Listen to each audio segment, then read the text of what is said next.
Welcome back to The Express at CityScape Community Art Space in North Vancouver for their new exhibit, Absorption, Reflection, and Illumination. Now, this show features 3 accomplished artists who are using light in very distinctive ways. But this is not the only new in town. For the first time ever, the Vancouver Opera is producing West Side Story.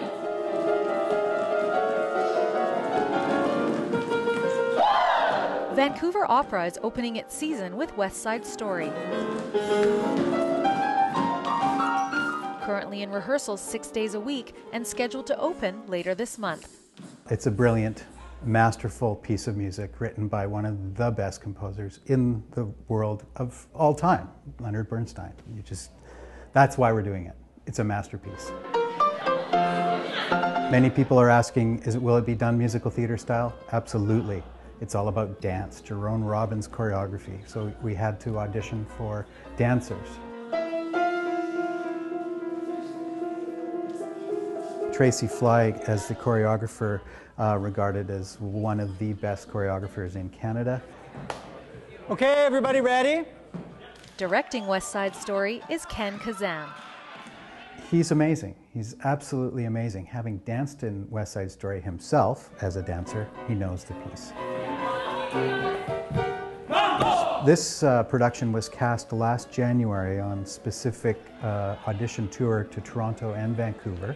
So we were in Toronto for 3 days and then Vancouver for 3 days, where we did an open casting call for all roles in West Side Story. 16 artists are from the Vancouver area, which is fantastic. That's a very high percentage, and the rest is from not Toronto, but the rest of Canada. So it is an all-Canadian production. This all-Canadian cast is the first one to rehearse in Vancouver Opera's new headquarters in East Vancouver. This is a very special time for Vancouver Opera. We've just moved into this new home, the Michael and Ina O'Brien Centre, home of Vancouver Opera. Right, and you can even give it a little spin, that type of thing. We used to be in 6 facilities around the Vancouver area with rehearsals, administration, scenery storage, props, and wardrobe, and now we're all under one roof, 30,000 square feet. Wardrobe's right over there, scenery's just down the hall, administration upstairs. So now everybody, when they come in, directors, designers, singers, they can do everything under one roof. In Vancouver, I'm Kendall Harris for The Express. West Side Story runs from October 22nd until the 29th with only 8 performances. You can get information and tickets online at vancouveropera.ca. Now, as we know, an artist's inspiration often comes from their surroundings. Like one of the artists in this group exhibit here at CityScape in North Vancouver. She combines her 2 worlds, Libya and Canada. And up next on The Express, a ceramic artist, Kathleen Pennick, also has her 2 worlds collide in her clay sculptures. When I'm on the wheel, it doesn't really matter what comes out of it. It's more what I gain from it, because it is such a tactile and such a soothing process. Sitting down at a spinning wheel with hands immersed in clay is a place of solace for ceramic artist Kathleen Pennick. I find that my pottery is a very soulful process. Some people have meditation, some people have yoga, and I have mud. It works for me. Fortunately for this home-based artist, she has found a market for her mud-turned-art. Born in South Africa, Kathleen blends her past with her present, bringing a unique style to the world of ceramic arts. I grew up in Africa, and I've always been inspired by things that are a little bit more unrefined, things that are a little bit more raw, more primitive. Glaze is rarely found on Kathleen's work. Instead, she uses a lengthy primitive firing process that causes smoke to find its way into cracks and markings. No 2 pieces are ever exactly the same. Over the years, I don't think that pottery has changed much, and it has stayed fairly simple because it is just mud, and we change it into things that we love. The influences of Kathleen's Canadian life have also made their way into her work through an ongoing series of ceramic bears. I've always loved the form of the bear because it's such a spirited shape. It's such a spirited symbol. From a very moldable bowl shape on the wheel, the bears eventually take on soapstone-like qualities, allowing this mother of 2 to carve out the bear's final shape. You have to learn how to let go and realize that the process is really where I came from and not necessarily the final art. The appreciation for Kathleen's final art continues to grow, which keeps her coming back to the place where she finds peace. If you truly just let it happen, which on the wheel it often does, it often changes direction from where I had maybe envisioned, and that's the way the best pieces happen always. From Kathleen's garage turned pottery studio in Whistler, I'm Jessica Turner for The Express. Kathleen's ceramic bears are on display at the Whistler Public Library. You're watching The Express, and we've got more coming up after the break. Up next, every 11 years, we move through this solar cycle, and it's basically the solar cycle of the sun. The Remarkable Women Project. The Express. We are your local voice.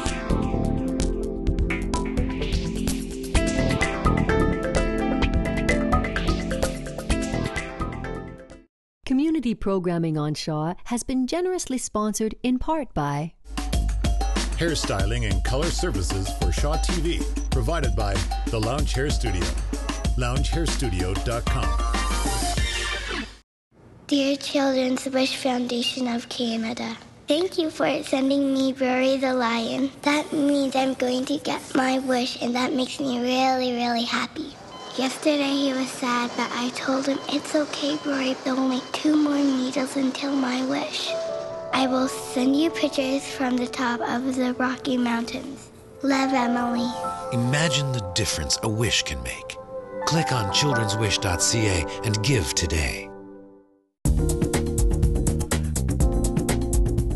Welcome back to The Express at the CityScape Community Art Space, managed by the North Vancouver Arts Council.